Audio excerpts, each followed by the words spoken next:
I really hope this works because I'm recording this from my phone here.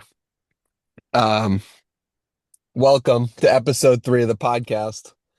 It is launch day for Talking Meditations. Ooh. Absolute pleasure to be doing this journey with you, bro. Likewise, bro. I'm super pumped to get this out into the world, and I'm just excited to see where this goes. Each week has been full of surprises, it feels like. For real. And I think yeah, I can only imagine. I mean, I can't imagine to be more precise what's gonna happen during the next 50 weeks. First things first, we gotta talk about our friend Doug Cartwright. Mm, Doug Cartwright was diagnosed with a form of brain cancer and I believe was given some medical diagnosis of having 12 to 18 months to live. And mm. he sent me a message and I just felt so much for his heart and for his soul. And I felt so grateful for all the times that we've spent together. Um, and he sent me this message.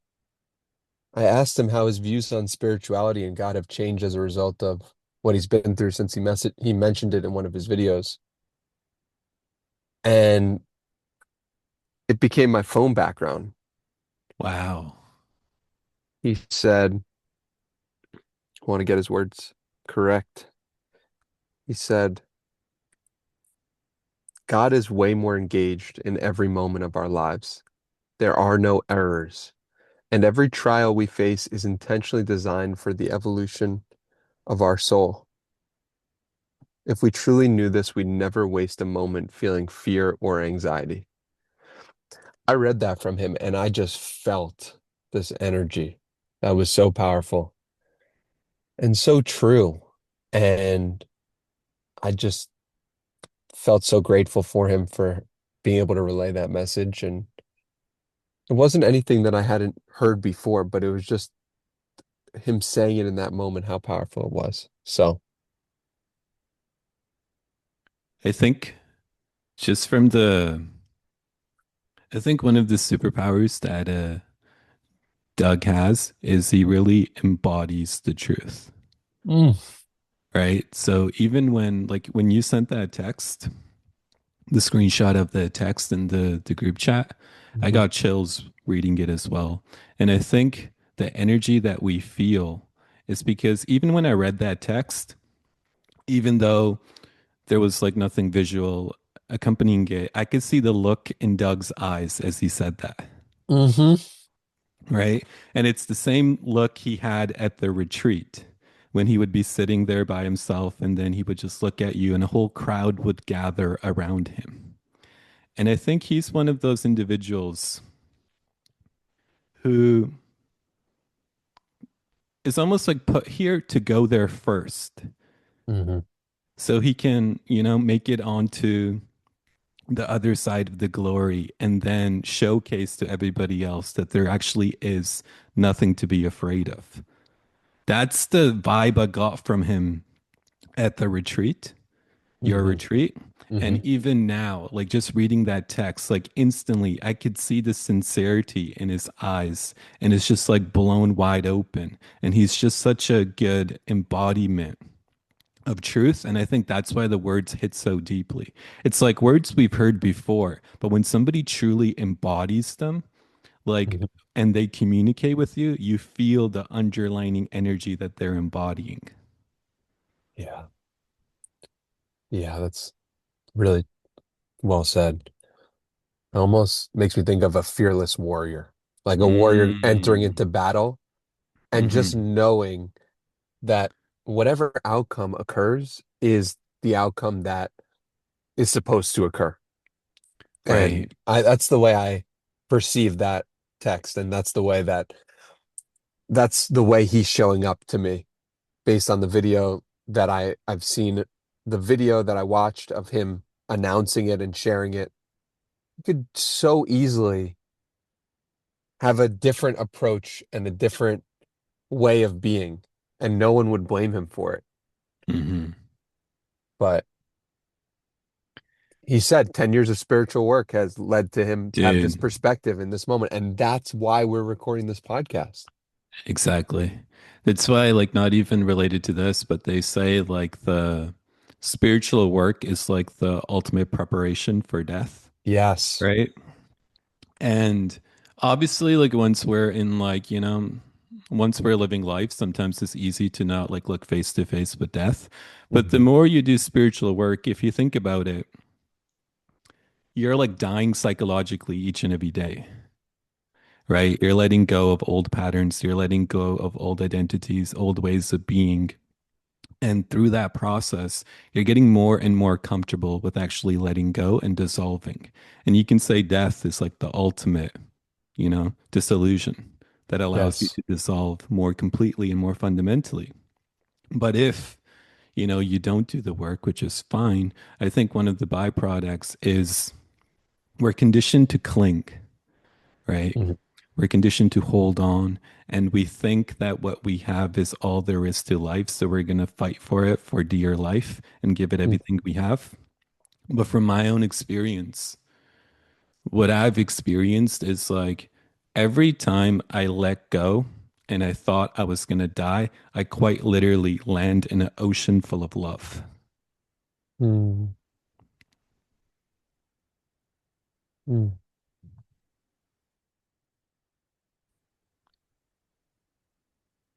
The other side of the heartbreak, as Joe Right. Hudson talks about, there's just more love on the other side of a heartbreak if you're willing to feel it, which is not what I have been trained to believe, but it really can be that way. Yeah. I always find it so interesting how like everything we think, like all our fears and all our anxieties, like that text from what Doug spoke about, it's Mhm. always so interesting, like how wrong the programming actually is, Mhm. right? Like there's not really that much truth to the programming in which we've been programmed with. Mhm. We think that every time we let go, we're gonna, free fall for an eternity and nothing's gonna be there to actually catch us. But actually, an infinite ocean full of the most tender, sweet, compassionate love arises. And it's so deep and it's so profound.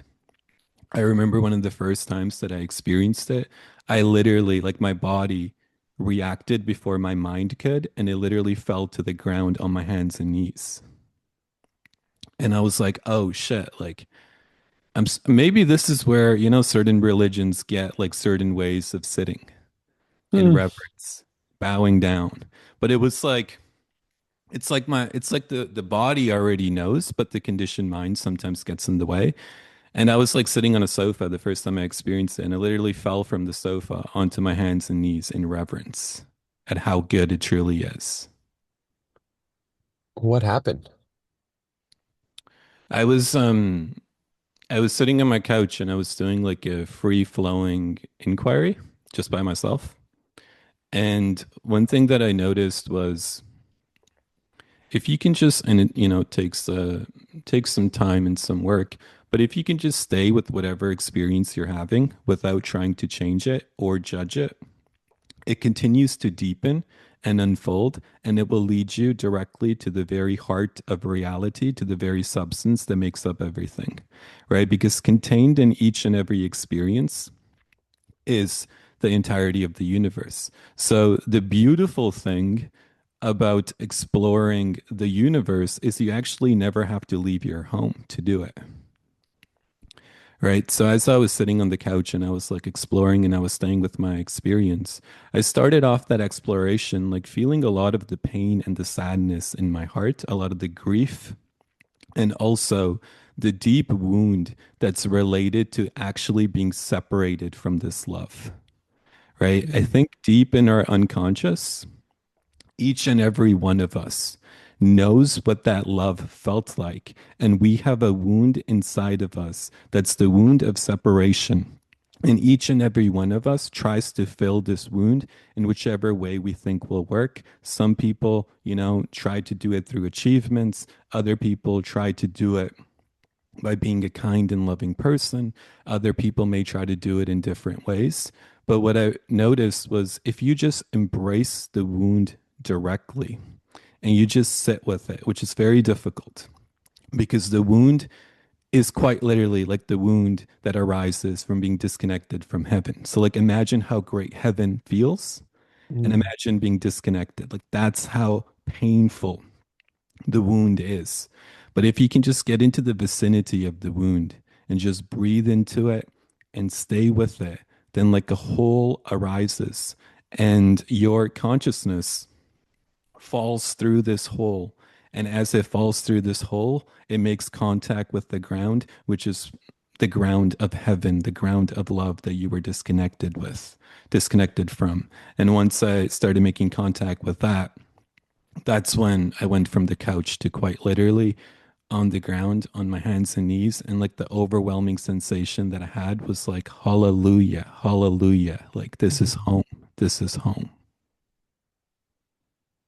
What did you the inquiry that you were talking about, is that actually writing, or is that just sitting with yourself, or what what exactly were you doing that got you to that place? Yeah, so I think like what I was doing in that particular case was just expressing my experience out loud, like narrating it on like a moment by moment basis. So it was And like, I feel right now that I'm seated in a car and that my butt is against the seat and that there's a train, like that.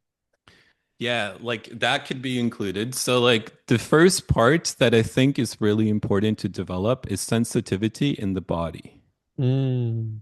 right? Because if you think about it, your body is the domain in which everything is going to appear.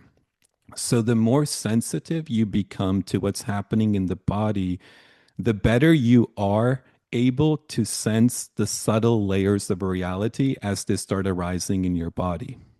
Mm. And the more you recognize the subtle qualities of reality arising in your body, the more they feed off the recognition and grow stronger and stronger and stronger. So, one of the reasons, because I think we mentioned it in the last pod, Mm. I just I just got a wave of completely unrelated, but I just got a wave of how tender and heartfelt the space currently feels, which I Yep. really love. Yep. That's very like, yeah, that's makes me teary-eyed. Mm. It's very sweet, a very sweet space. So I appreciate the sweetness here. But what I was saying was in one of the previous episodes, I was like very head dominant. So I was completely disconnected from my body.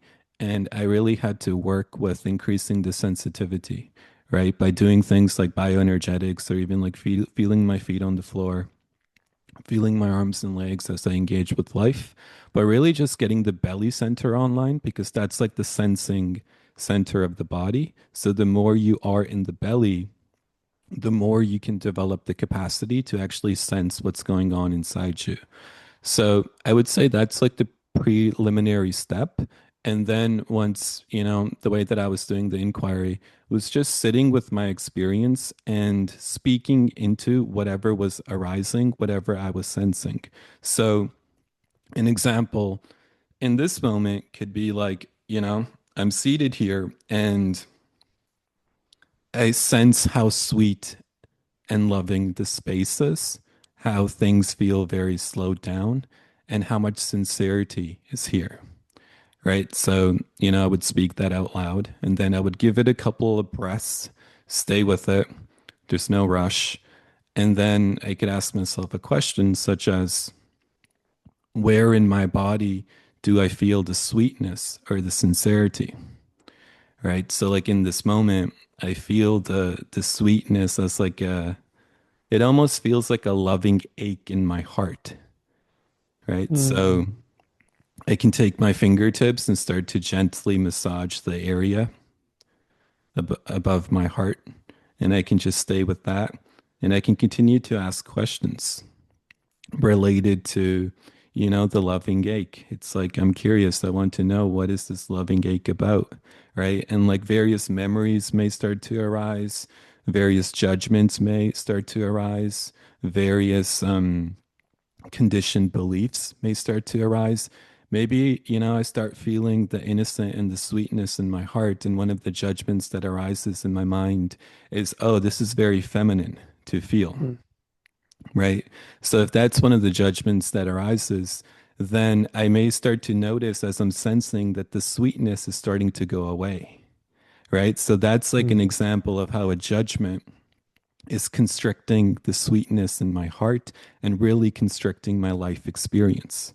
Right. So now I need to, get this judgment out of my space and essentially tell it to buzz off so I can continue to stay with the sweetness.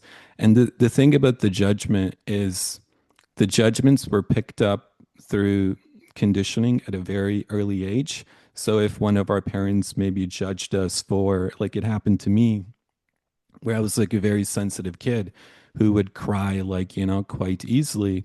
And like my dad would be like, yo, like, don't be a crybaby, or, only girls cry, right? So the impact that that has on a young child is it obviously constricts the heart.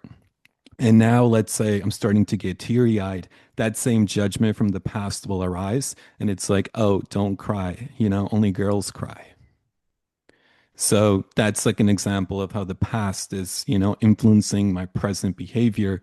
So I have to neutralize the judgment in order for my inquiry to continue to deepen. And if you just stay with your experience like that, and you don't try to control it, you don't try to manipulate it, you don't try to do anything to it. You simply feel it and you sense it and you just become curious about it. I find that not only does that take you to the deepest levels of reality, but it also infuses the way you live your life on a moment by moment basis. it's a beautiful example. What what are the ways that you go deeper into it? I think the first way is by bringing the body more online. I think that's the first step. So, in like, throughout the day, I think it's very useful to kind of check into the body and just embody like every cell in your being, starting from the feet and working your way up to cover, the entirety of your body. And if you start to embody your body, you'll start to notice that you sense like a substance in your body, right? And the more free you are, the more the substance feels like a liquid. And the more conditioning is present, the more this substance feels very rigid and like a block, Mm, right? So with the liquidiness and the freedom, like one way that I sense freedom is actually internally, the energy feels like liquid water that moves through the entirety of my being and it's not hitting any wall. It's like fully flowing. mm, And other times in my life when I felt like nothing's working, maybe my external life is going to shit, maybe I'm just stuck in the same old loops, maybe I'm just falling victim to the same old vices and bad habits. Internally, it felt like there's like ice cubes inside me. mm, And I think the way that you melt the ice cubes, which is really saying the way that you melt the conditioning, is with loving awareness, right? mm. So if you notice there's ice cubes inside you and you become judgmental about them, like, oh my God, like I keep falling victim to the same old patterns, like when the fuck am I gonna learn? Right? Like if you take that approach, As I've written to you before. in September 2019 and have felt many times since. What the fuck am I doing then? Bro, I've been there. You keep rewriting the same journal entry. Yeah, my morning pages are completely fucked. But if you approach the ice cubes with that attitude, the impact that it has is it actually hardens the ice cube. Mm-hmm. Because you're meeting anger or you're meeting judgment with more judgment. Right, exactly. So it's like deepening the prison bars, right? Like it's like imagine a kid's like angry, and then you get angry at the kid for being angry. Right. Right? Right. It's Which then makes the kid more angry that he gets right, expresses to his classmates. right, exactly. But then if you meet the ice cube with like friendly interest, Curiosity. curiosity, compassion. Compassion is so interesting. I think it's one of the most fascinating qualities because compassion, the impact compassion has on an individual consciousness is it leads to melting and the revealing of truth. Mm. I think one of the reasons why this space with this podcast is so potent, at least in my experience, is because there's so much tenderness and compassion infusing this space that naturally it brings us more online and we just want to tell the truth. Yeah. Right. So I Yeah. think it takes a long time to learn because the entire world has conditioned us to essentially judge us for, our limitations or our shortcomings. But Mm. it's only really once we become curious and open and compassionate with the limitations and the conditioning and the ice cubes that the ice cubes actually feel safe enough to start to release and melt. Dude, I love the ice cube analogy. I've never seen that before. But the reason why I love it is because when people have a limiting belief or when they're consistently running up against the same pattern, they say, I'm blocked. I'm blocked Mm, like an ice cube, right? mm. And when people say, oh, everything is working out, life is flowing, the ice cube has melted away. And if you look at love as fire, because the fire melts the ice. It's what do you Mm, say? Oh, when someone's really doing well, when a basketball player is hitting shot after shot, they're on fire. mm. So it's like the fire melts the ice to get to water so that it can flow.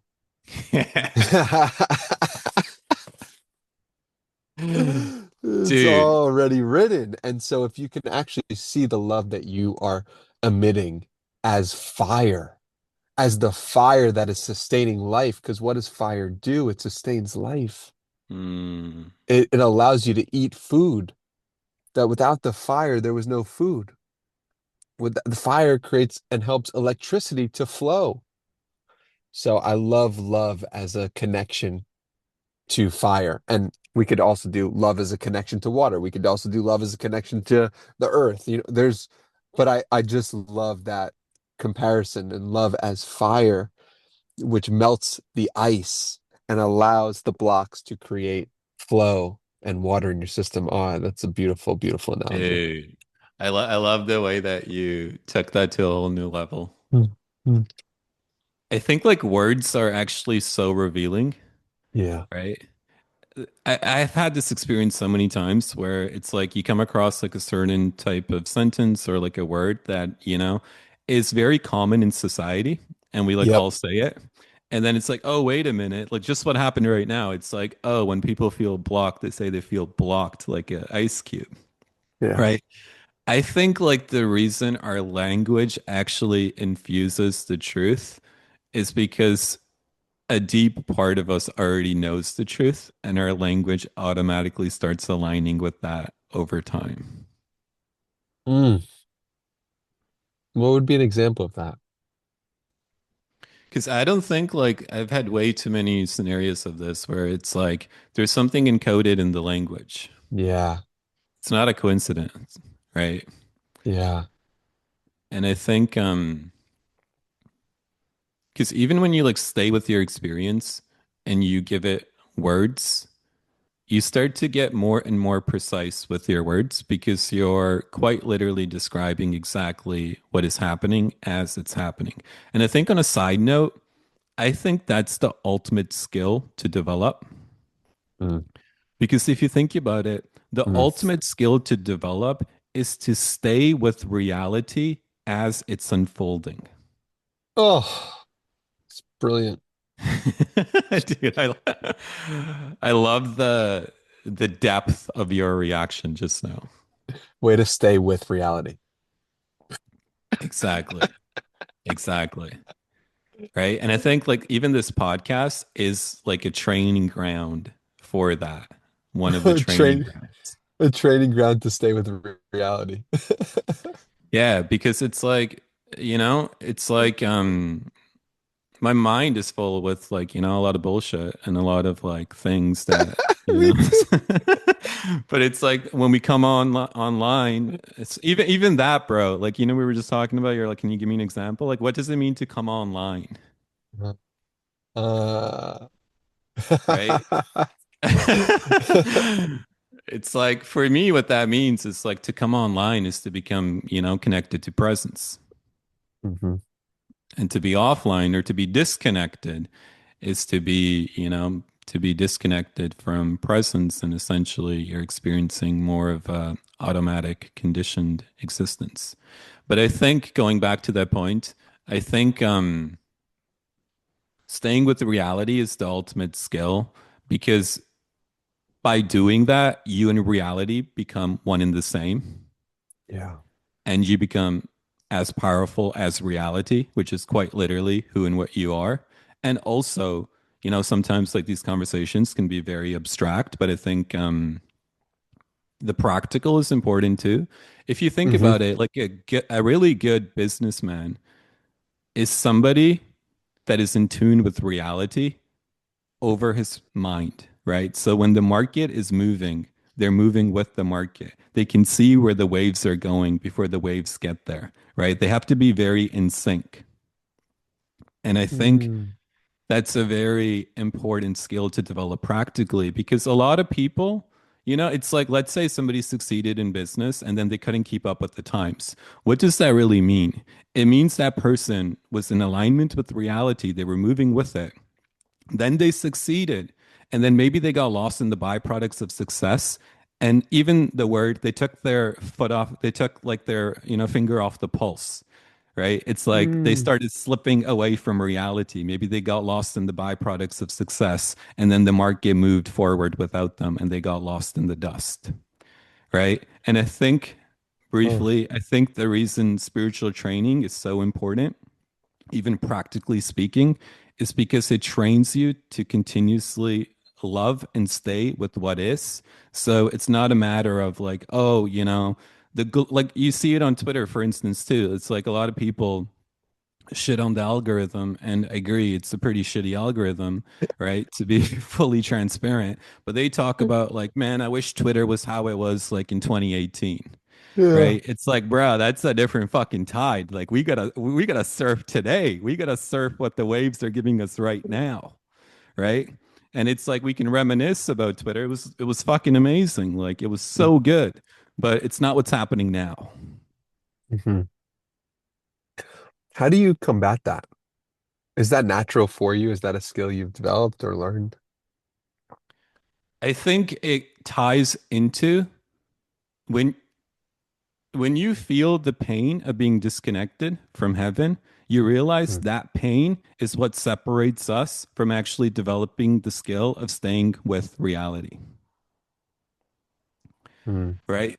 So it's like the only reason we don't stay with reality is because there's emotion in the way of our ability to do so.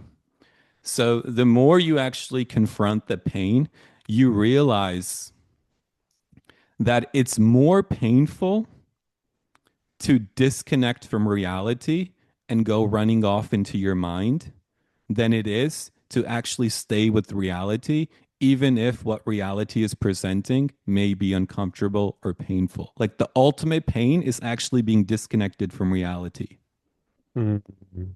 So if you feel that very deeply, then regardless of what reality is unfolding, and this ties back into, how we started this pod with our friend Doug, it's like, oh, reality is unfolding this, cancer brain diagnosis. And he's like staying with it like completely, right? Yes.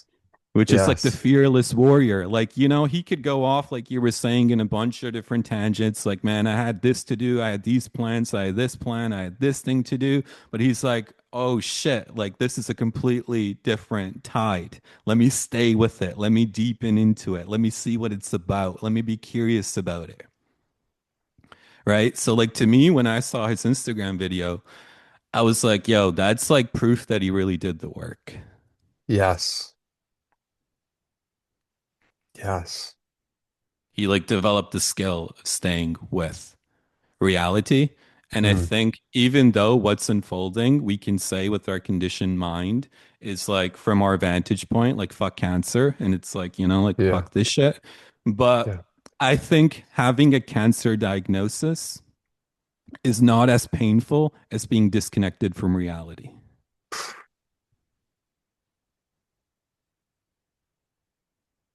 Absolutely.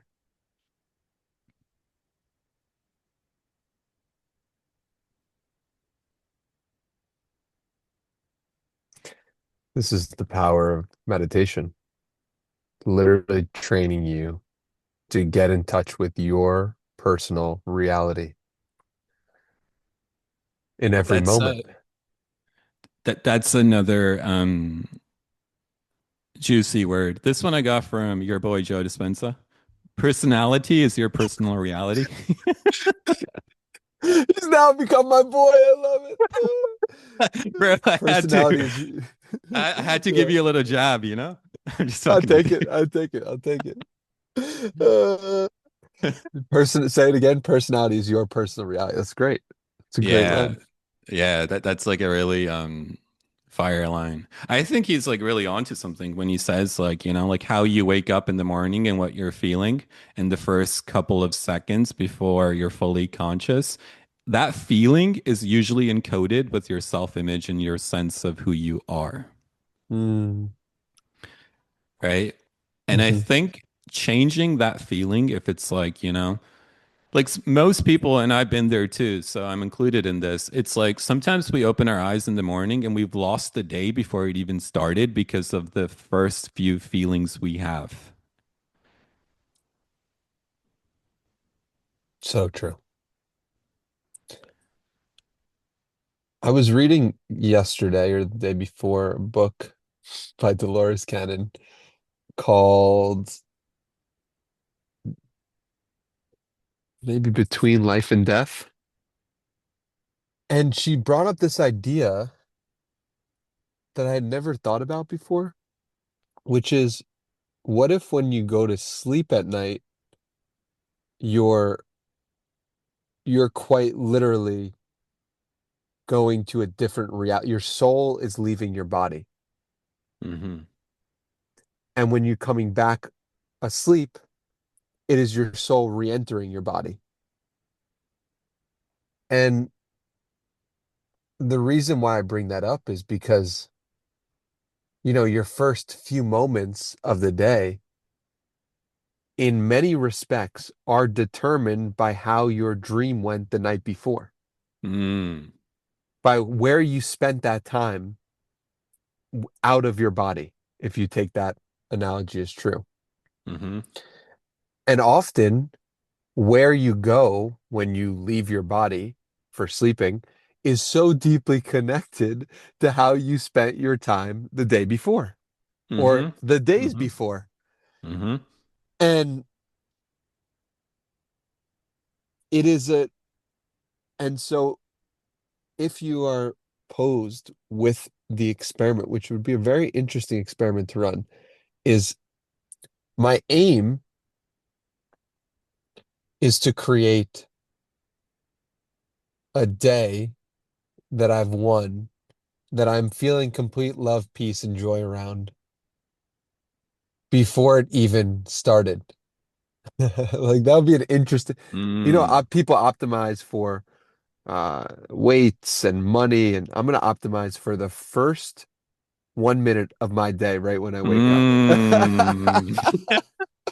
What an interesting experiment that would be, and how much would you change what you did at night? How much would you change what thoughts you program yourself with during the day? Just what a life that would be if you're like, I don't care about anything. I just want the first minute to be amazing. You would Dude, start learning how to lucid dream and travel outside yes. of, right? Like that would change so much if you just optimize for that one metric or that one quality. Dude, it's so interesting what you just said because I completely agree with with Dolores that Cannon. yeah with that book. We'll add it to the list of book Hmm. recommendations. Hmm. But so I learned this next part a very long time ago from Trevor Blake, Of it. right? And the author of Three Simple Steps, which I think I mentioned last pod.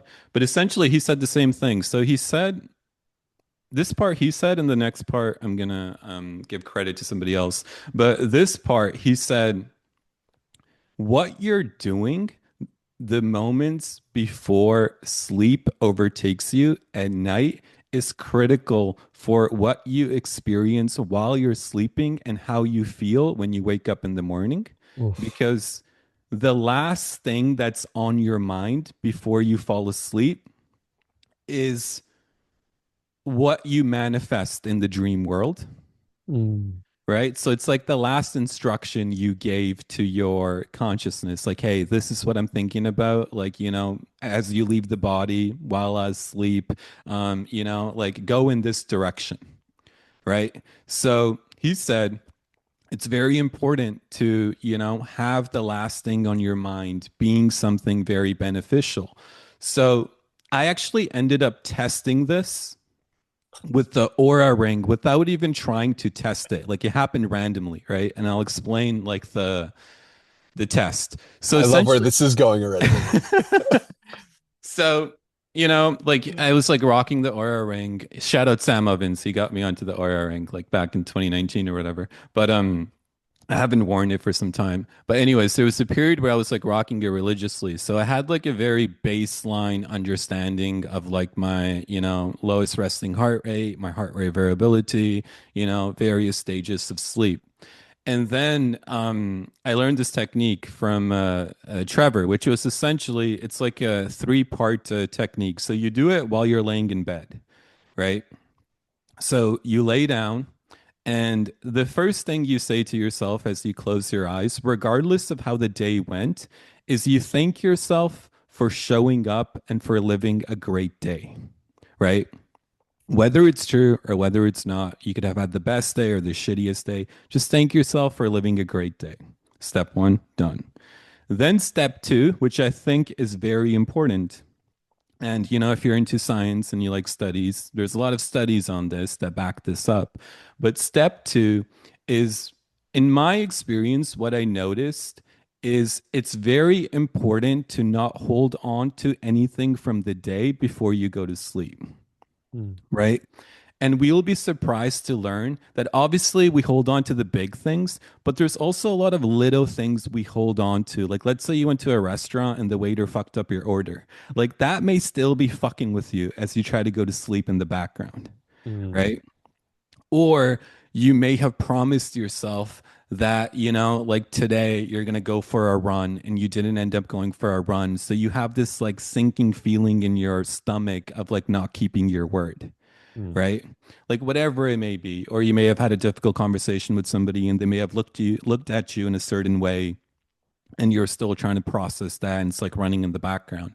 So step 2, and this is the part that science verifies, is like step 2 is all about forgiving whatever happened throughout the day and also forgiving yourself, Mm. right? So it's just like, imagine all the stuff that's still processing inside your system, and just like allow it to fully complete and just say, I forgive myself for X, I forgive this other person for Y, and kind of clear out all the stale energy and clear out the inner runways, right? So there's nothing that you're holding on to as you fall asleep. One way you can also do this is by tensing the body, tensing into the area where you feel like you're still holding on to something, and then completely relaxing it while saying, like, I release this or I forgive X, like whatever it may be. So that's step two. And then step three is like playing a mind movie inside the comfort of your own mind, which is related to, the life experiences you want to have. Like very similar to like what Andy Frisella does and like, from your pod, referencing your pod with him.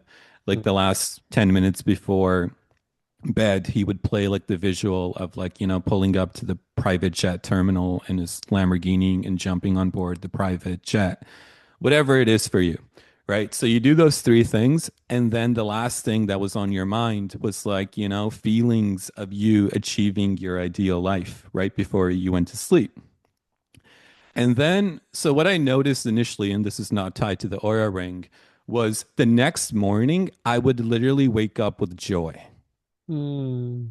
I would literally like imagine a kid on Christmas morning. Imagine how they look. Imagine how they feel. They're bubbling. They can't wait to get out of bed. They're jumping out of bed. They're running for towards the day.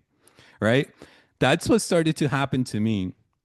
And then I realized that, like, I'm wearing an aura ring throughout this process because if you Google the power of forgiveness and you just run Google searches, like, there's a lot of interesting studies related to the impact it has on your health and on your brain and just like on your overall life, right? So I was like, oh shit, like I'm collecting data. Let me see if there's any changes in the data because everything else I'd kept more or less the same. Mm. Obviously, I'm not a fucking scientist, so maybe some other shit was like different. I don't know, but like, 80% of it was probably the same, right? Don't come at me with no controlled experiment group bullshit, right? No one's coming at us, Tej. I don't think anyone's. I like that. I like that. Uh, And then I looked at the data and I noticed that the days that I actually did this forgiveness exercise before I went to sleep, my lowest resting heart rate was lower than the baseline. wow. And my heart rate variability was higher than the Wow. baseline. And the days that I forgot to do it, right, my lowest resting heart rate was higher. Mm-hmm. My heart rate variability was lower.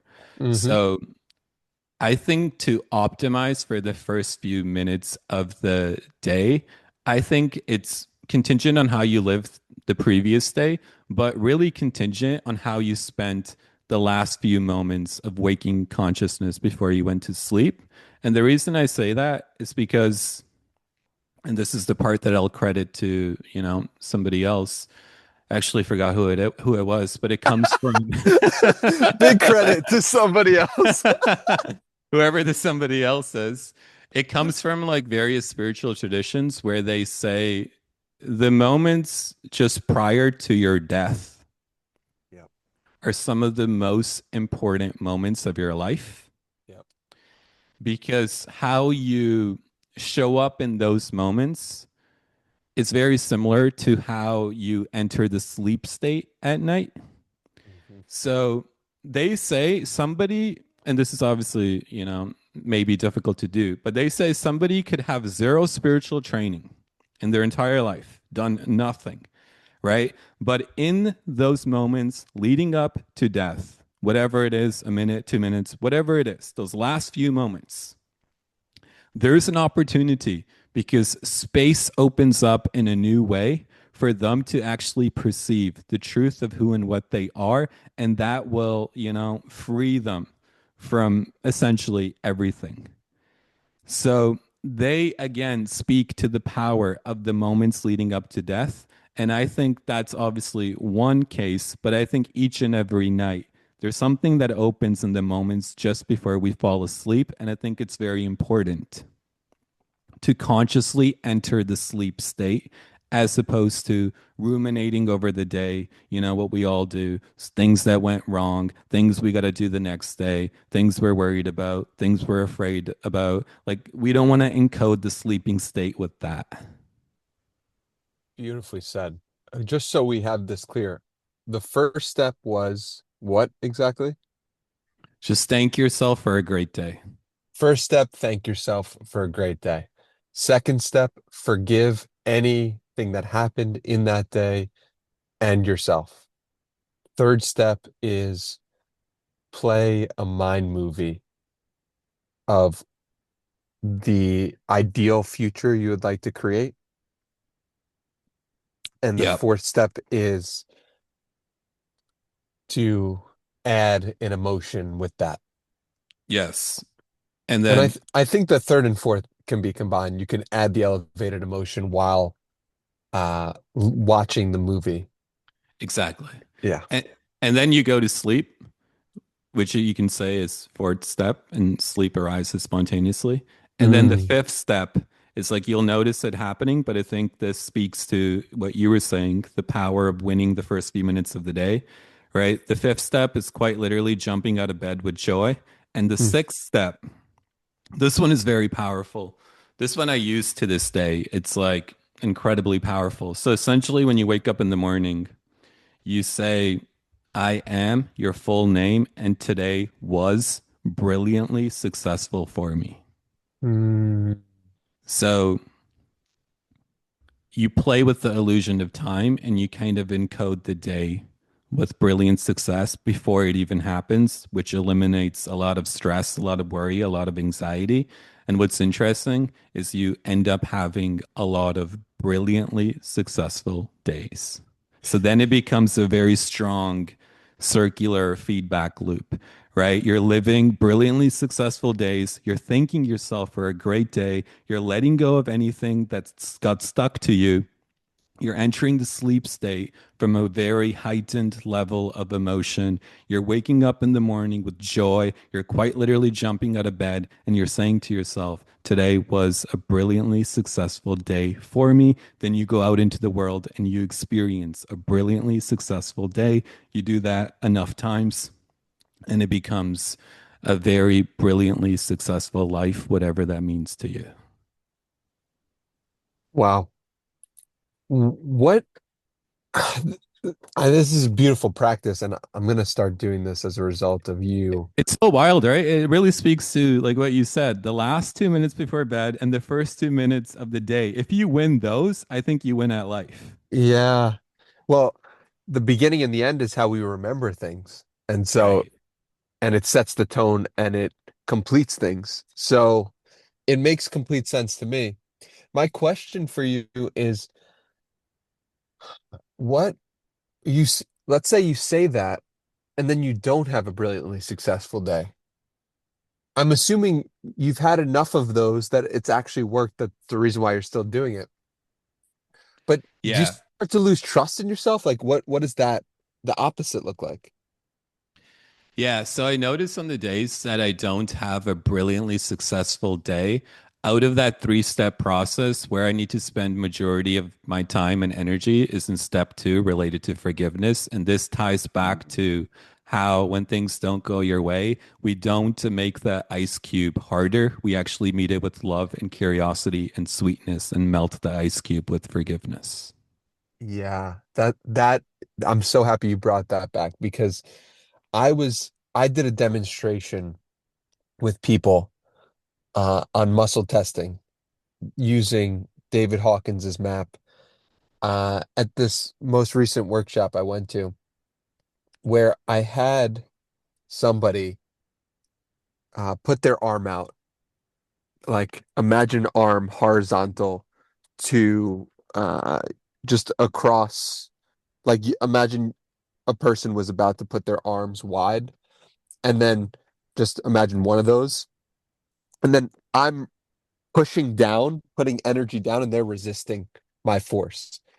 The purpose of this exercise is to see and feel your energy and as you imagine specific things. By Mm. the way, it is about to come down raining here. I don't know if you could hear that, but if so, it will create a beautiful ambiance or we'll edit it out. Um, so basically what I have people do is I first I said to this person, say your name and resist me.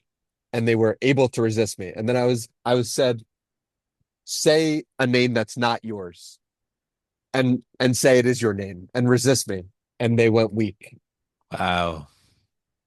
And then I had them, this rain is so wild. Oh my God. Beautiful. Um, then I had them hold in their mind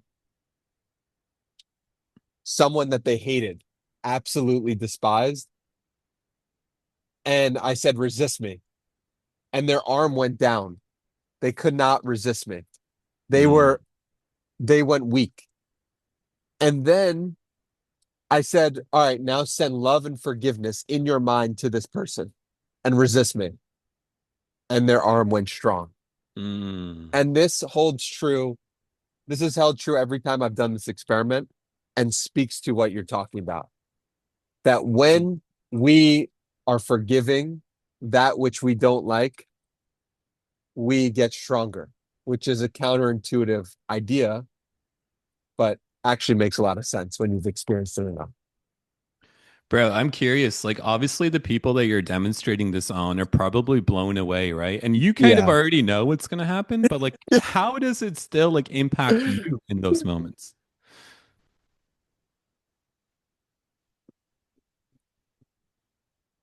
It's magical. It's the most magical thing because I mean, I was presenting just this idea, and this woman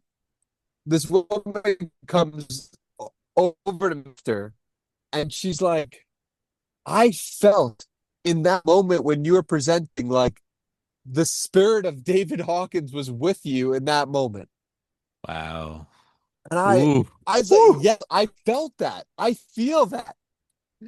And and it just fills me with awe to present it and to share it and to see people's reactions to it because this is the craziest rainstorm I've ever seen.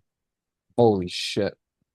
On a side note, I love the play-by-play. Dude, you gotta continue with the play-by-play about this rainstorm. I'm trying to stay with reality. Exactly, which is why I love the play-by-play.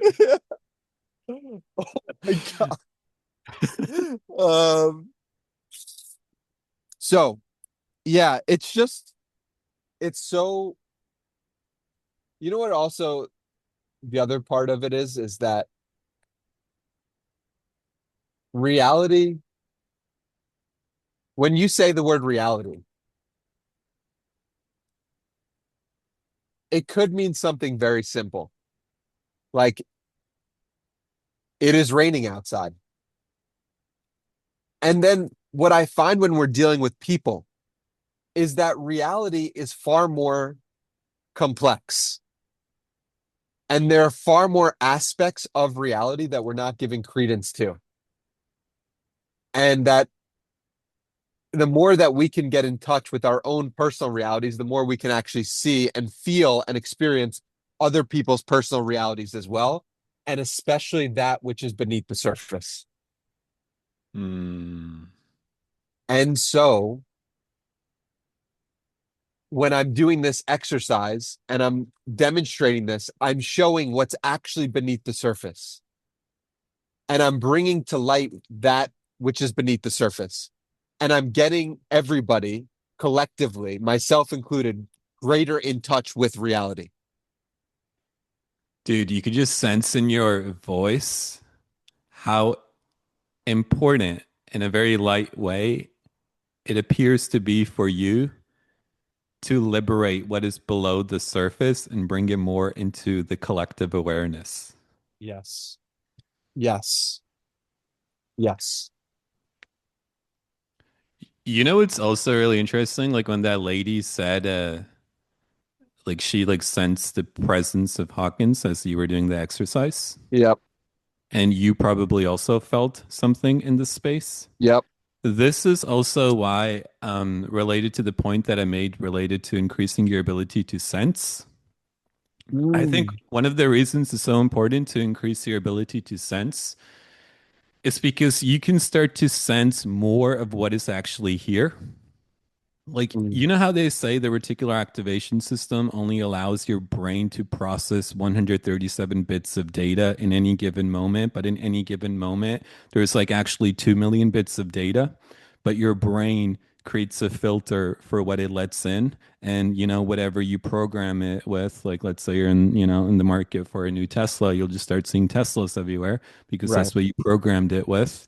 Um, so I think the brain is limited, right? It's only like 137 bits of data in any given moment. But I think if you develop your ability to sense, that's unlimited, right? Mm, So the brain, it's like you can only, think or see things or whatever, but sensing, you can sense through dimensions.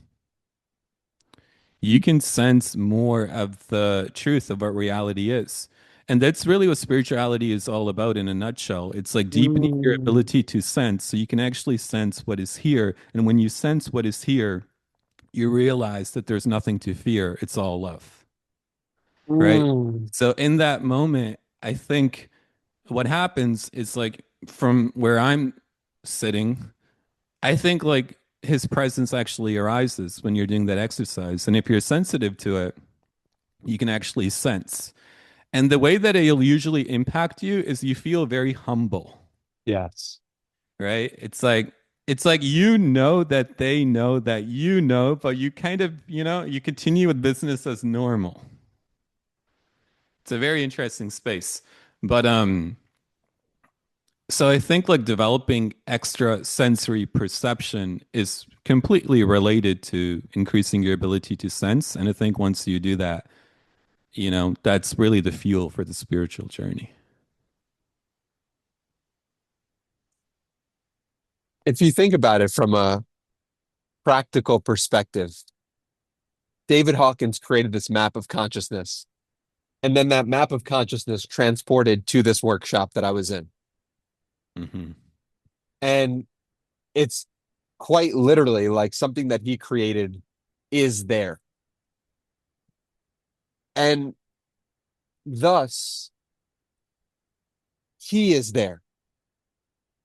And I think it's something that don't have, we don't give enough credit to. And that speaks to a point we were talking about last episode, which is about the space that the physical space and the things that are there, Mm. and the images that are there.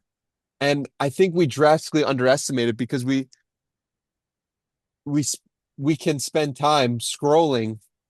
I can spend time scrolling on my phone, You and can say we, me too. yeah, yeah, I I'm just like, oh, so when I'm scrolling on my phone, I'm not choosing the next thing that I'm going to see. And so Mm. I'm allowing into my space that which I'm not aware of right now, which can be a beautiful thing, but also it's an unconscious thing in a way because I'm unconscious, choose for me the next thing that I see, which God is always doing. And it's like the more that we bring into our space that which we already know serves us and is good for us, hence why I made my phone background what it is, the stronger our life can become, the more we can affirm life. Because when you look at David Hawkins' map of consciousness, what it is, it's affirming life and it's affirming God. Mm. And the more we can affirm life and affirm God, the greater our first minute of our day is going to be, and the greater our last minute's going to. And it's like if you just walk around saying, I affirm life, I affirm God, I affirm life, I affirm God, I affirm life. I affirm God. I affirm life. I affirm God. I strengthen life. I strengthen God.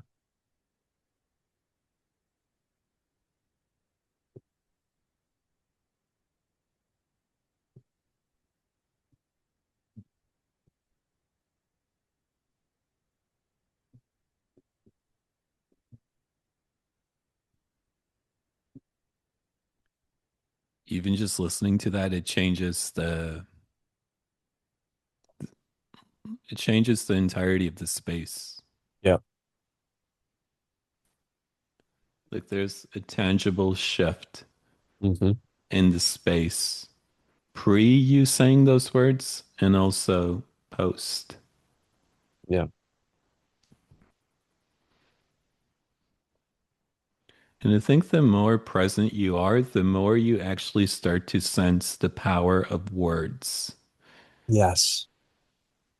right? Because just you speaking those words, like each of those words are infused with what they're pointing to. So there's so much energy inside each of those words. And when you speak those words, you're quite literally liberating and sharing and spreading that energy. So if you're sensitive to it, you feel that energy. And then you realize that's essentially what we're doing every time we communicate.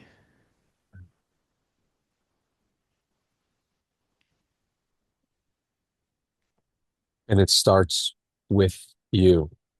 It starts with your conversation with yourself. It starts with my conversation with myself. And from that, that is how people are going to communicate with you about. And so if your conversation with yourself starts with, I love myself, I am love, I love God, see how long you can get into that flow. This is a challenge for myself. How long can I get into that flow? Just affirming life, affirming God, affirming my love for myself, and just be with that as much as I can be. That's my work. And the longer I can get into contact with that and in conversation with that and make that my dominant thought, my dominant conversation, my dominant mantra, the more other people will meet me with love, with God, with depth, with light. And it just has a way of infusing my entire body with liquid so that I'm flowing. Mm. I love how natural the callbacks are on this pod. Yeah. Yeah. Well, callbacks have always come quite naturally to me. It's one thing I'm super grateful about. And a callback is a connection, Mm. and a connection is love, and love is Mm. God. And so a callback is Mm. allowing you to tap into God. Wow. You're really good at breaking things down. Thank you, bro. You are too. You are too. It's all the thoughts that I have. Thank you very much, man. I really appreciate it because I've thought that thought before. I might have even said it on a podcast a long time ago. I don't remember if I have or not, but these are the thoughts that when I read, these are the thoughts that arise when I'm by myself. So, thank you.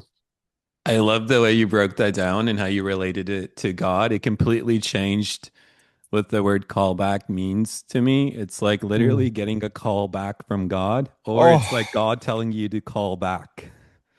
oh, wow, wow, wow. So it's like, yeah, it's like, holy. It's like the each callback is like it's like what we said on the first pod, something that helps you remember again, Mm. which is another callback. Yeah, no. And I think this is why do people appreciate friends who they've had for a long time? Ooh, It's because your ability to call back specific moments is greater than someone who you've just met. And it's why we value people. Some people value people based on the amount of time that they've spent with them. It's because that person has a history. That person has an ability to bring you back to a moment that you might have forgot about. beautifully said. That hits hard. It's like if you take that, if you continue down that line of thought, it's like you appreciate the friends that you have because you have more callbacks with them. And then if you Mhm. relate callbacks with God, it's like you Mm. spent more moments, in touch with God with them, Mm. which can then tie into another concept, which we talked about last episode, which is like the concept of like soul families or like tribes, Mhm. Mhm. you know?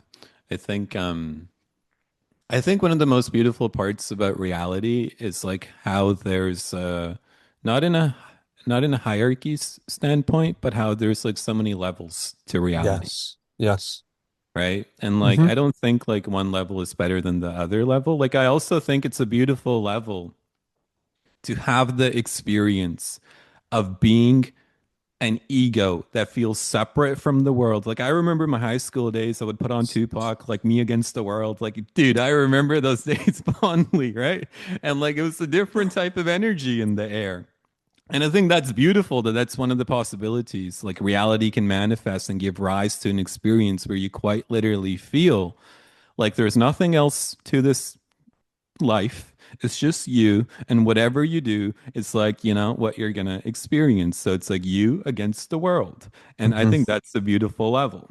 Mhm. And then there's other levels where there's like no you and there's just reality. And then there's like other levels where, you're in touch with the actual building blocks of reality and you actually start to see how everything and everyone is arising from the ground of love. So they're all a manifestation of love, right? So there's like so many different levels for experiencing reality that it's like, whoa, like for me, when I like sense into that, it's just like, bro, what is this? Like, this is Yeah. so remarkable. And I think that's where the reverence comes into play because it's so beautiful and just makes you filled with awe and loving grace.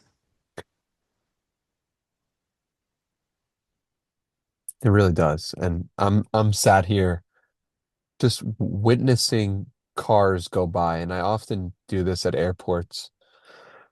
But every car is just a car, but every car represents a person with their own story, with their own way of looking at the world, with their own personal history that if you spent an hour with, you would learn something about.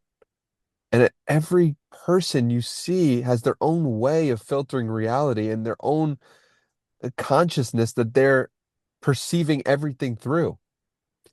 And what, how does that even occur? How does it even occur that there's a person walking with an umbrella Mm, with their own journey, like the umbrella? How did that umbrella get created? How how did that person have clothes to wear?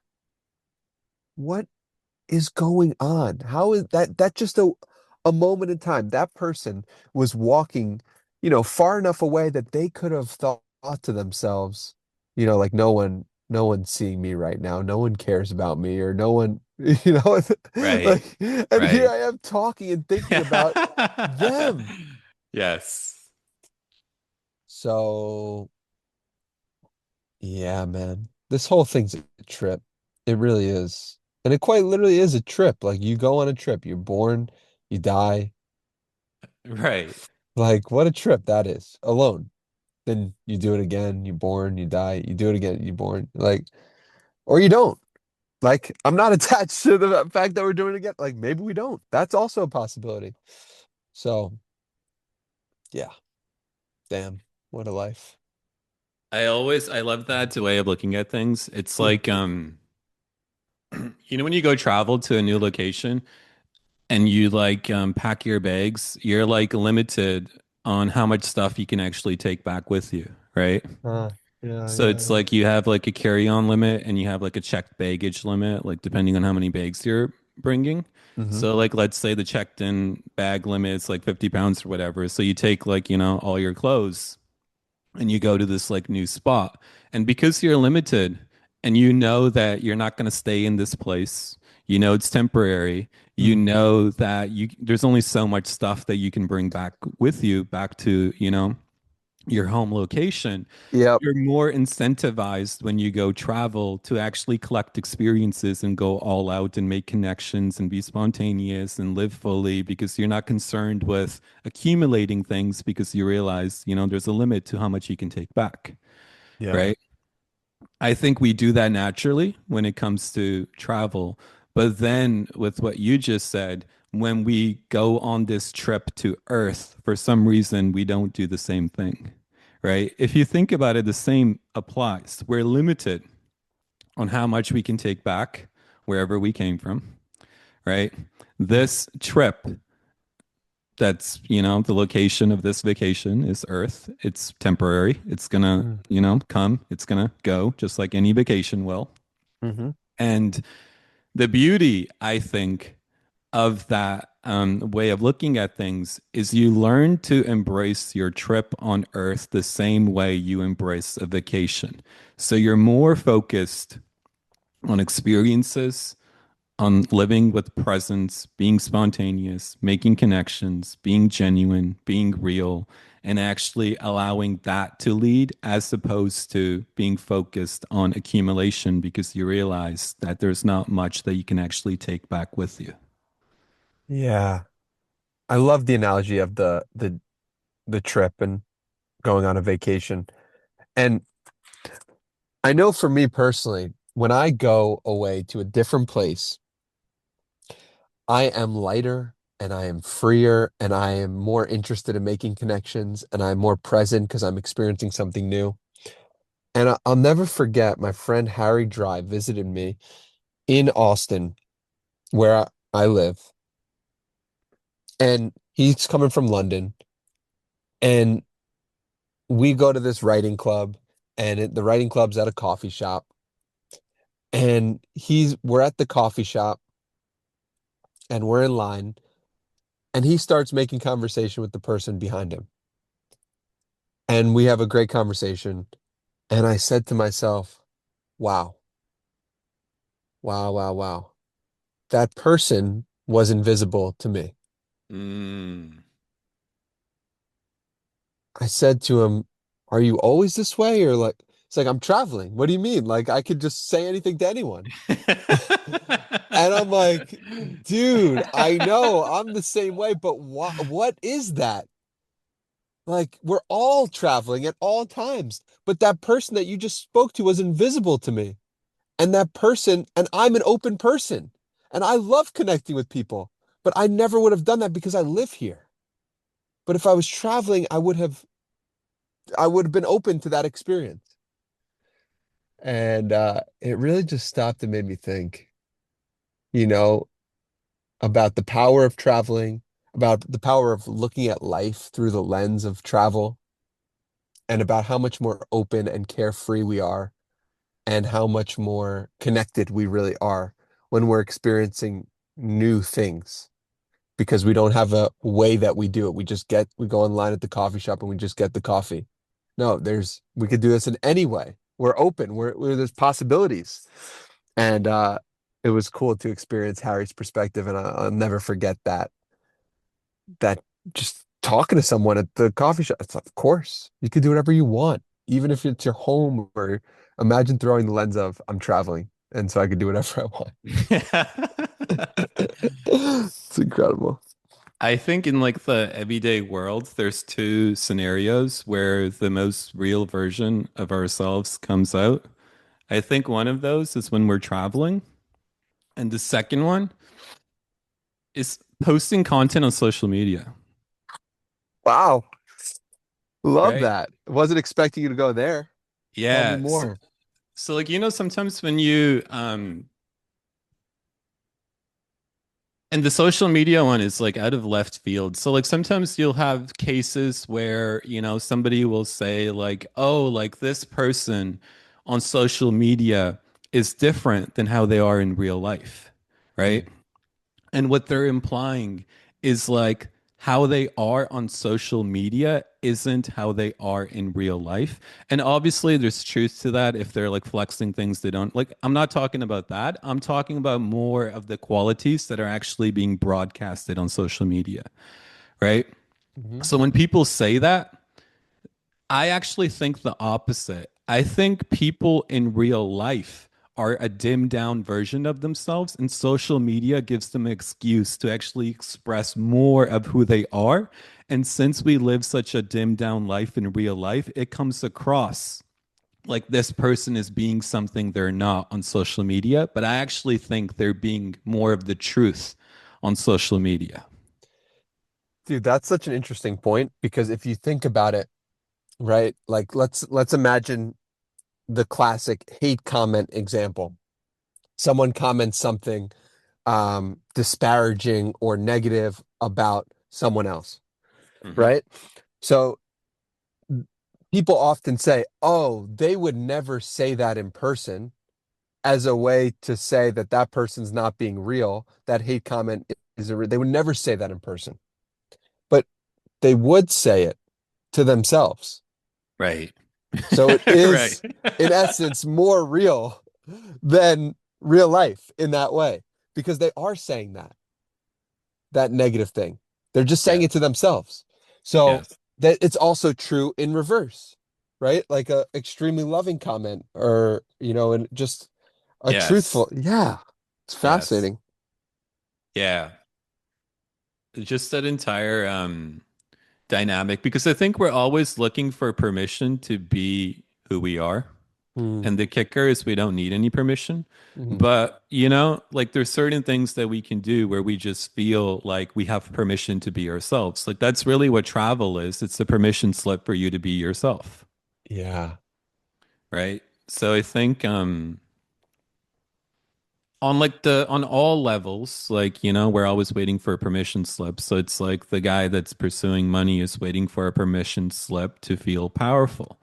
The Mm, person that's wanting a loving relationship is waiting for a permission slip to feel love, mm, right? And so on and so forth. But I think going back to the reason I like that sentence in the morning when you say, "I am your full name and today was brilliantly successful for me," is because it eliminates the need for permission slips. mm, You've already won the day from the jump, mm, right? So it's not like you got to wait for anything to happen. You already encoded the day with brilliant success. So, like, in a way, you signed your own permission slip. And I think that's very important to do because a lot of society conditions us to actually wait for permission. But I think the deeper you go into the spiritual journey, the deeper you go into the now, and you realize that there really is no time in how we normally view it. So if you're waiting for permission, you're quite literally going to be waiting for permission forever. mm. Yeah. This is something your boy Joe Dispenza talks about. I like how we're ping ponging that back and forth. How you you have to live in the feeling before actually experiencing it. It's something you we spoke about with the Mind movie before bed. It's like live in that feeling before experiencing it is the best way to actually bring it closer to you. And the best way to not need a permission slip. Well, give yourself the permission slip now. And it brought up this question for me of what are other ways we can give ourselves the permission slip to be ourself. Mm. Um, I have a thought on this. I'm curious your if anything jumps out to you. No, I'm curious. Like when you just like hear that question, what's the Mm. first thing you sensed into? Yeah, the first thing I sensed into was um I remember I remember there was this girl that I wanted to speak to I'd never seen before. And she was on an elevator and above her I was approaching her, and as I was approaching the elevator and her, I was seeing different one different friends of mine who loved me unconditionally.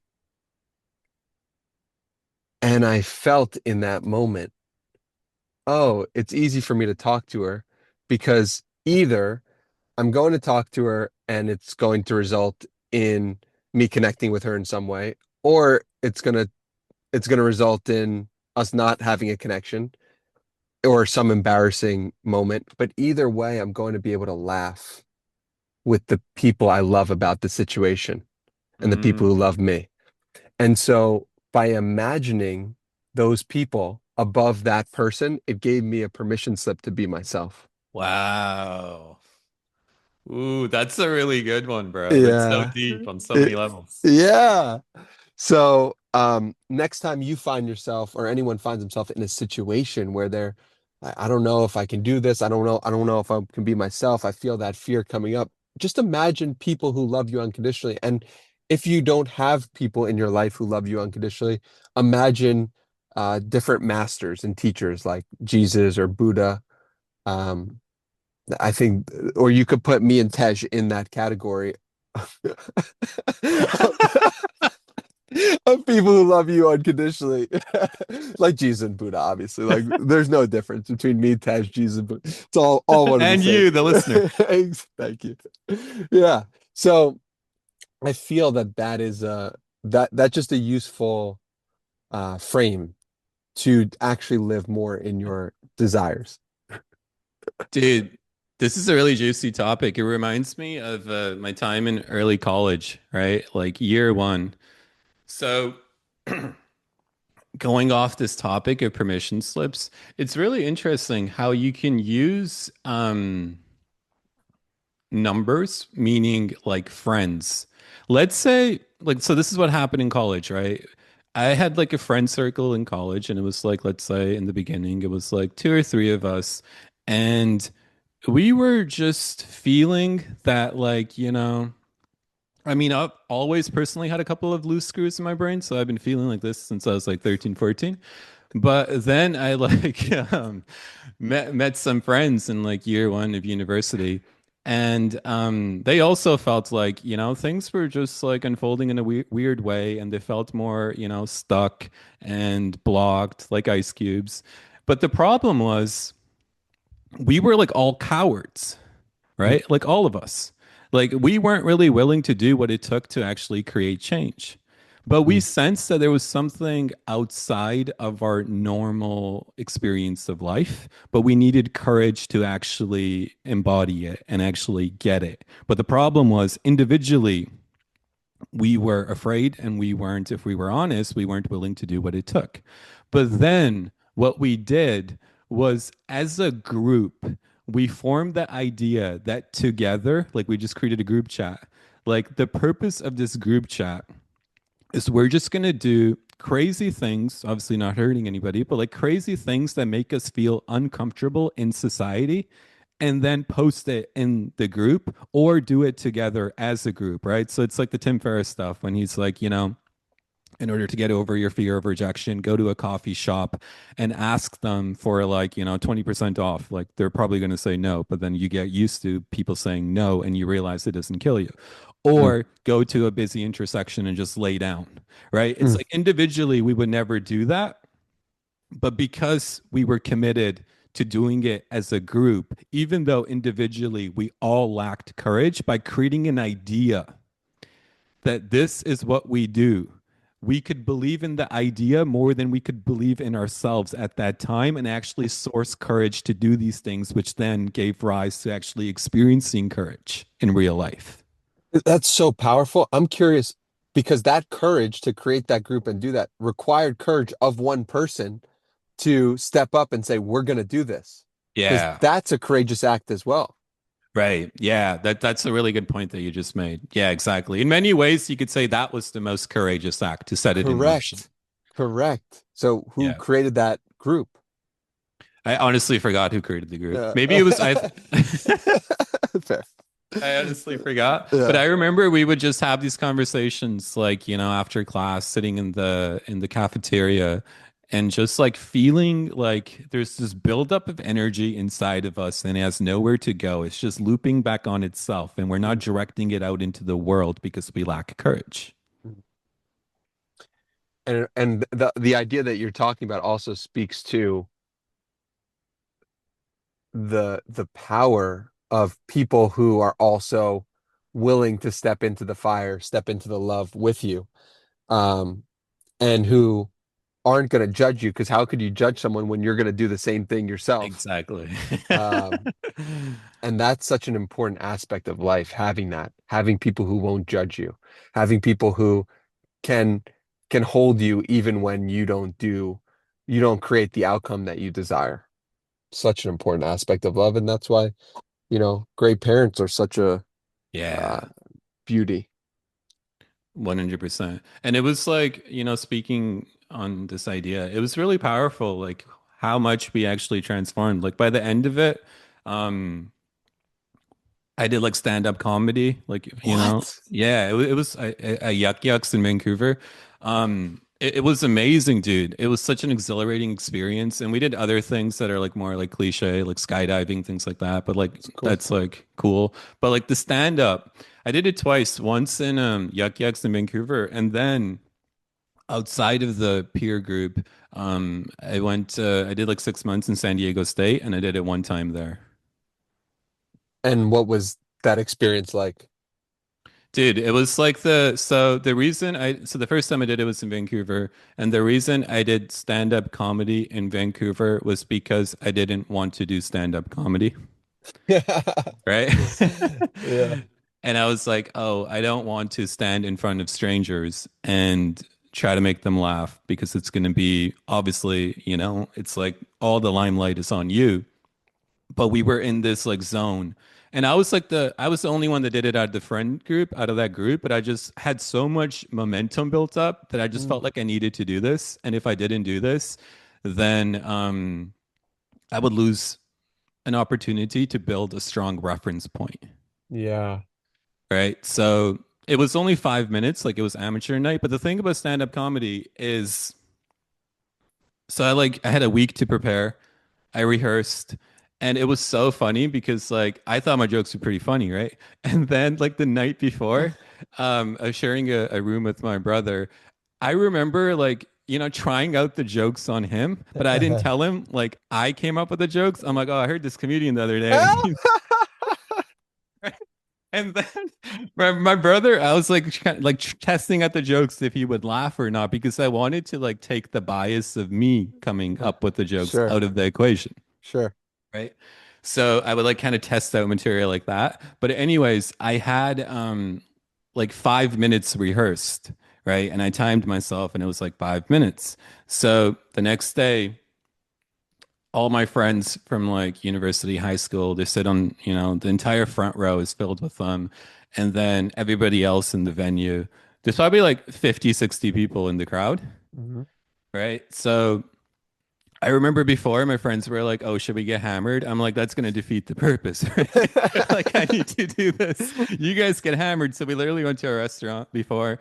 They got like whatever beers and stuff, but I was like, sober because I was like, it defeats the purpose if you do it with Wow. alcohol. So that was very important for me to do it sober. But anyways, I get on stage. There's a timer in the back, and I have my material, and the lights are on me. And I start going through this material. I crack the first joke, people laugh, and I'm like, bro, that was the best. I think that's like a top five feeling in my life. And I was Wow. like, whoo, okay. Because the first laugh kind of breaks the mold and it makes it easier for the next laugh to happen. As you would say, it changes the space. Exactly. Right. So I think a good comedian actually turns ice into water, right? Yep. It breaks people out of the mold and makes them flow so they go Mm. along with the set. Anyways, I True. crack the first joke, people laugh, crack the second joke, people laugh. I start feeling good. I'm like, man, this looks such an exhilarating buzz, right? But the issue was, what was an issue? Actually, there's never an issue. So All's well. so since I was on stage, I was like obviously nervous and I was obviously excited.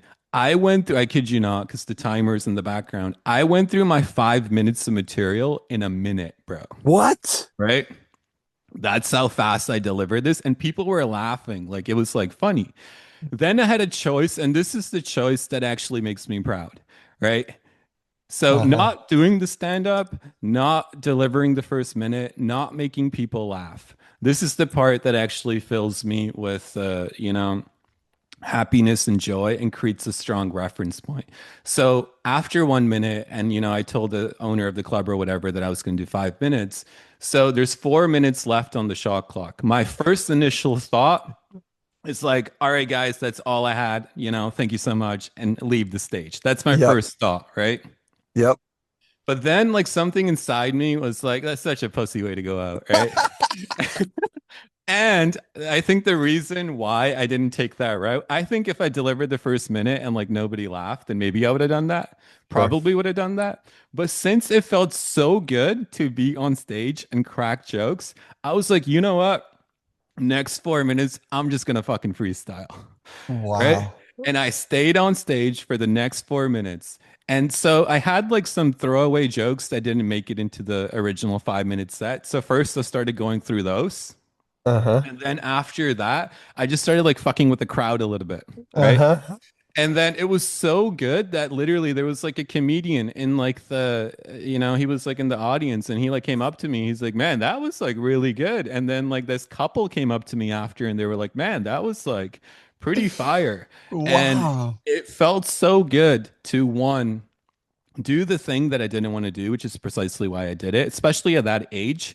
I think once you're in university and college or like in that age bracket, I think it's very important to do the things you don't want to do because it Hmm. teaches you a new reference point and it also teaches you how much enjoyment exists on the other side of the things you don't want to do, Mm. right? So that was one learning. But two, the deeper learning was okay, life can be kind of summarized as following.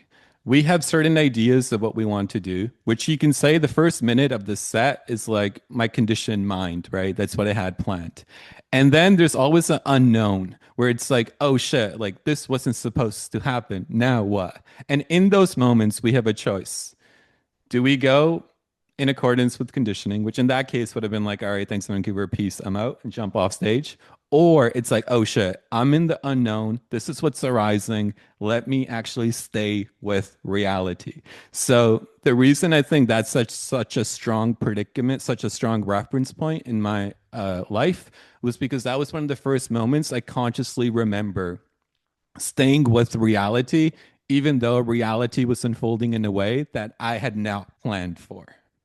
Wow. What a powerful story. Thank you for sharing it. What is there a recording available? I think my friends have the recording. I think Oh, some I of them would. recorded. Yeah, they were sitting like front row. So that was also supportive having going off of your point, Mm. right? Like when you were talking about the elevator story with the girl and you envision your friends like above her. Hmm. It was easy for me to get on stage and deliver jokes because you do that with your friend circle all the time. And like what I saw in the front row True. was just my friend circle, right? Wow. So like in the beginning of the set, I was like making eye contact with them, but then as confidence starts building, you start making eye contact with everybody in the space, right? Wow. So I think that's a good example of how you can first practice being real with those closest to you because it'll give you the courage to be real with the entire world. It also speaks to the power of those specific friends because I could imagine other friends could be trying to tear you down or not supporting you, but they not only came, but you felt comfortable enough with them that you didn't feel judged by them and you actually looked to connect with them first. That's really powerful. That's amazing that you have those friends, and it's amazing that you took the courageous decision to actually go beyond in that after that first minute. And it speaks to so much about how the things that we remember can often come from little moments like that. It's not such a big deal. Oh, a minute, you said no, Yeah. you said like it's not that big of a deal. But because of that fear, because of that blockage, you cut off possibility. And and that's what we were talking about last time, where when you are coming from fear, you're blocking off reality. And in that moment, you chose to love the moment. You chose to be with the moment. To love and to be with, it's similar, it could be one and the same. And when you were with reality, it allowed you to create something even more magical where you got compliments from the comedian and the couple, and you said, "Oh, there's a real, like I really did it. It wasn't about the outcome, even if you bombed for those 4 minutes, it was still would have been amazing. It was about the fact that you surrendered into the moment and you allowed yourself to express beyond what you were thought you were capable of a day prior or a year prior." 100%. 100%. And then I also got to say after the show, then I got hammered with my friends and the liquor tastes so much better. Well done, well done. Yeah. And also you did it sober, which you knew Yes. at that moment that the point of it was to do it sober, which is quite a wise perception.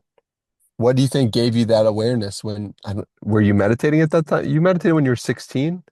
So, Y- Yeah, I started meditating in 2011. So I was meditating at the time. And I think for me, I always know when I'm bullshitting myself, mm, right? Like I can use my mind to kind of, turn on the copywriting tactics and like fucking try to convince myself that, the sky is red and like try to act like I believe it, but I know it's fucking blue, right? yeah, yeah. So like in that case, it was just black and white.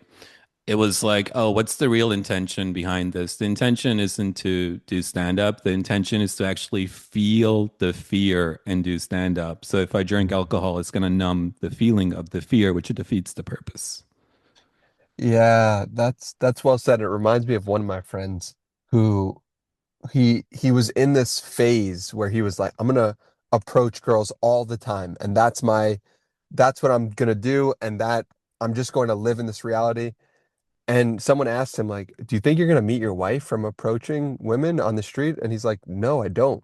But I think it's going to help delete this fear from my being and allow me to Mm. just completely surrender to the moment and give me additional courage in other aspects of my life. And I was like, huh. That is super powerful. And one vantage point of your story is like, dude, you're not going to become a comedian. What's the point? Why even do that? It's like, it's not the Yeah. point to be a comedian or not. The point is to supersede the fear and realize how meaningless it actually is, even though part of you wants to believe that some part of you is actually at harm. No part of you is at harm. No part of you ever is at harm. Because Y- even if you have brain cancer and you're 12 to 18 months to live is what they're giving you, it's like that doesn't even matter. Just that's your body. That's your body is not you. So your fear about your body is not a worry. Mhm. Such a beautiful I love that you brought that in. It really speaks to again the layers of reality. Yeah. Because even like I can think back to I remember like the first few jokes that I cracked, like now I can sense like how much of my entire identity was housed in those jokes and whether people would laugh. Wow. Right. And it's like that was really where the fear was coming from. It wasn't like, will people laugh at the jokes? It was like, will people accept me? Right. Right. It's like, Right. And also it it's so interesting that you are basing are people going to accept me based on 60 people in a room? and fucking jokes I wrote in Right. like, Right. And right. those 60 people had the keys to your heart. Right, right. I love that you jumped on that and you fucking took it, dude. I Yeah. love. Yeah. I cut you off though, if you No, no, remember. no, no, no. I mean that where you took that was like precisely where it was going. Mm. So I think like freedom is kind of coming to terms with reality is intrinsically valuable. Mm. And the more you're in reality, the more you feel that just you being here gives you value. Mm. And there's nothing you need to do or say or be to get value, which then leaves you fully free to view a joke in this case as simply a joke and not tie it so much to your identity, or view a piece of copy you write as simply a piece of copy you write, which then leaves you more open to actually receiving constructive criticism because it's not attached to your identity, which then Mm. allows you to actually master the craft. Yeah, well said, and way to tie it back into reality. Um, um, it is it is so fascinating to understand that you always have the key to your heart. Mm. Like you could have just as easily bombed on that set and still loved yourself unconditionally and Mhm. still chosen and had the knowing that you were inherently valuable and that you found those jokes funny. And just because no one laughed didn't mean people don't love you. And it's okay if they don't because one person does or can. Right. And it's really only one person who ever can. Mm. There's another world in which you are telling the jokes and people aren't laughing with you, they're laughing at you, but you think they're laughing with you, Right, and thus you feel good right, about yourself. But the right. whole time they're actually laughing at you. So, but then someone tells you a week later, hey, dude, everyone's laughing at you. You peed yourself and you didn't realize, and they were laughing at that. They And then took back the permission slip. correct. And now you're thinking, oh, wow, like I'm not valuable. I'm not lovable. I actually shouldn't have been feeling good about myself. I should have been feeling bad at myself.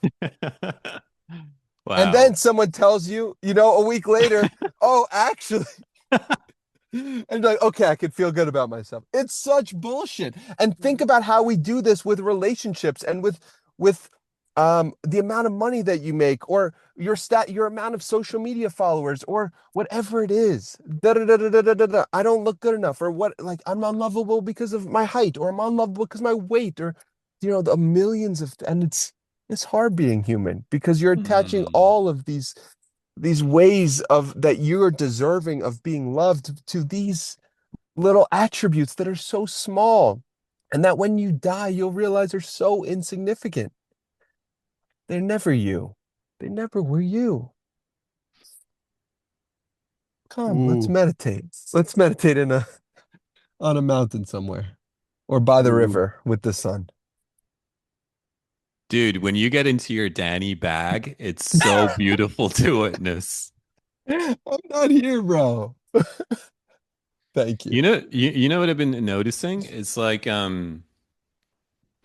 previously when you would get in your Danny, and this is just, One my person's yeah, perception. Yeah, one yeah, person, right? yeah, So yeah, yeah. it's Yeah. not like the truth or I, anything. I won't I won't judge my lovability for Yeah, myself based on what you exactly. say. Yeah, I noticed before when you would get in your Danny bag, like it would just be pure love infusing the Mm, space, right? mm, Recently, mm, what I've been noticing more of, and it could just be my perception, which I think is more accurate. It's probably always the case, but I'm just perceiving it more now. Quick disclaimer, right? What I'm mm, perceiving more now is the love is more present than ever before, but there's a fire and a mm, strength mm, that is also present, and it like shakes things up, mm. and it's like this fire that burns away bullshit and Yeah. it zooms in on truth and it magnifies it, it highlights it, it quite literally directs one's attention and focus towards it. Mm. And it's so beautiful to actually experience live. Thank you, bro. I appreciate that. That's the unfolding of a human being. Mm, beautifully said. The unfolding of the human being. Hmm. Yeah, it will be really interesting to have a documentation of that over the next year and uh and to see all the perceptions of that through the vantage point of the listeners. Hmm. I'm very excited for that. Yeah, I also think like the more time we spend with one another through these conversations and the more time we spend with the listener, it creates a level of entanglement Yep. that continues to go deeper and deeper and deeper. That the more we get in touch with the listener and the more we get in touch with ourselves, whatever the listener is actually going through, whatever they're wondering about, whatever they're curious about, it actually starts to infuse the space of these conversations, even though we never have spoken to the listener. Yep. Right. So I think this is actually like, a three-way conversation that's happening at all times. And I think that's what's very potent and powerful about this space is it's a space with open doors and it invites the listener in as much as they want to walk. They may just stay outside the room, they may come in, they may leave, they may sit down, they may, lay down on the couch, whatever it may be. But I think this is a very active experience. And I think the more it deepens, the more the listener, as well as our relationship, starts to infuse the space with new things to go over, new things to explore live through these conversations. Yep. I totally agree. I totally agree. And I believe that this will be an active process, an active process. This is an unfold. This is a creation that's happening. Yes. And I- when things are created, they're not, they're created with the person who created it, but they're also created by the audience as well. yes. And that's Yes. what you're speaking to. Yes. Me and you, we're becoming more connected. So as a result, when you start feeling some pain, is it possible that I start feeling some pain? When you start Mm, feeling some love, is it possible that I start feeling some love?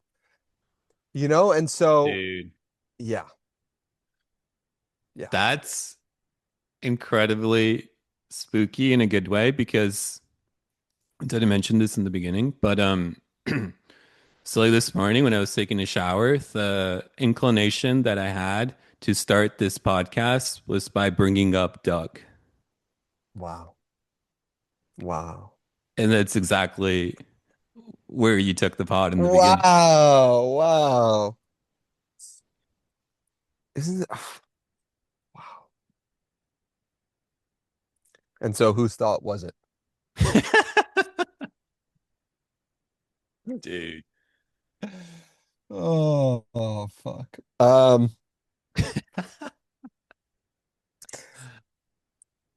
dude. Yep. Yeah, it's going to be really interesting to see the potency of the entanglement and what it leads to. I think we're on to something really profound and really special. And I think I really enjoy listening to these conversations Me personally. too. Me too. I know that sounds a little bit, like weird to say since we're the ones that are recording it. But But I will. yeah, because the reason I enjoy listening to these conversations is because I have zero idea what we talked about in any of the conversations, Same. right? It's like at least the way it feels, you know, is it just feels like the more you get in touch with the more the depth starts to communicate. And then when I'm in more of my normal quote unquote reality, then when I hit play on these conversations, it's like, whoa, like I don't even remember saying or listening to a lot of what is shared on these conversations. So, dude, I'm incredibly stoked to continue to run these. Also because like one thing briefly, um one thing I'm planning on doing for a year starting in September is to go 1 year without a phone, right? Holy shit. So that's gonna be like Oh my it's gonna be God. recorded on these podcasts. Like, bro, Wow. I'm only gonna use email to like communicate with people. Wow.